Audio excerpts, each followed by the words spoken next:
Hey YouTube, Rando here. It's that time of the month again. It's the end of the month for us. Paycheck just came in, so we're fixing to go grocery shopping for the month's groceries. I wanted to show you where our cabinet's at. Now I know this looks completely empty, but I've taken everything out of here that we're not going to use this month, and I put it in long-term food storage. Those are the only two long-term food storage buckets left here. This whole bottom was full, and this whole top was full of tobacco. And the reason it's empty is we've always said we were never going to bug out, but we had a bug out location. It was about an hour and a half from my house is the reason why we said we would never bug out. Well, recently me and the wife decided to go ahead and move up there. So we're leaving here, leaving the city. We're not selling the house or anything. We're going to rent it to a friend, but we're getting out of the city and we're going to go to it's pretty country where we're going. There is one block of houses, and it's maybe six or seven families, and we're on that block. And then the rest of our property would be behind our house, so we'll be able to do some homesteading. Our yard's pretty big here in the city. We actually have the biggest yard on the block, but it's still not big enough to have a good sized garden to provide food and chickens, eggs, everything else for a family of four. The yard here is just not big enough, so we went ahead and decided to move out. So all of our long term is already up there, except these two buckets here. I just ran out of room in the truck, so we're taking it one load at a time in my bug out truck.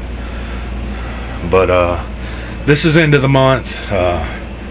We're fixing to go grocery shopping now. As soon as I get back and get everything situated, I'll do the beginning of the month, and then when we get down to where we're going, I'm going to do an update this month, and I'm going to show you how much long term we have over the past, 3 or 4 months now, put back just from buying extra corn and stuff like that, and just having extra for the end of the month. A lot of the stuff we buy from Sam's, and like the tuna, we'll go ahead and buy a whole case of tuna.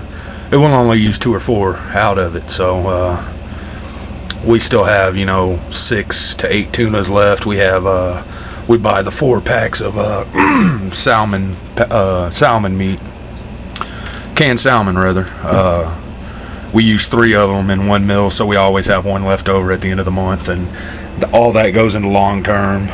So we'll buy a case of baked beans, and they'll last us 2 months, and then whatever's left over after those 2 months, I'll buy a new case that next month, and we'll put the rest of that case up.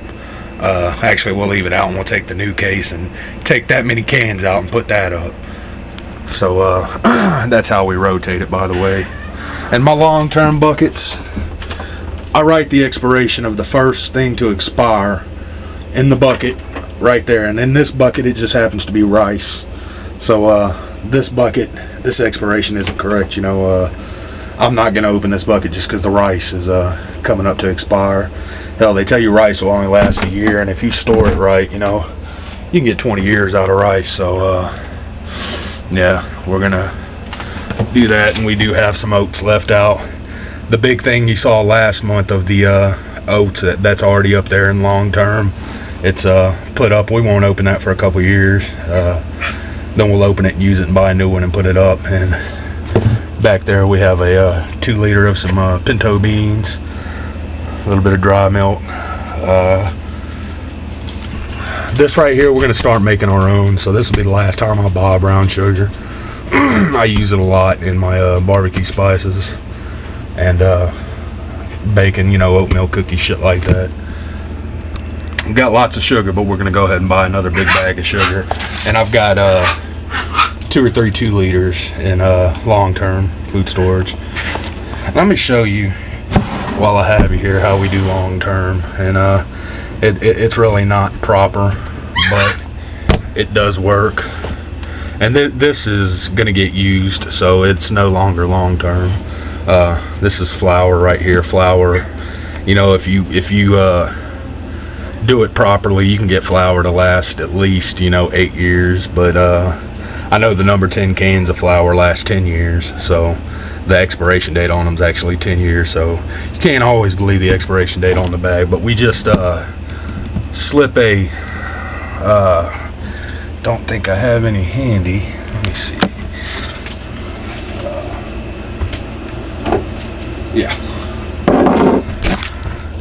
We just slip one of these in there. It's a oxygen absorber, and then we close the lid really tight. I put a little food grade silicone on the lid itself, and then just close it up on it. And I went ahead and taped it just to be safe, but you don't have to tape it. And then we just store it up, and eventually the air will get sucked out of it. It'll leave some nitrogen, whatever, but the air will get sucked out.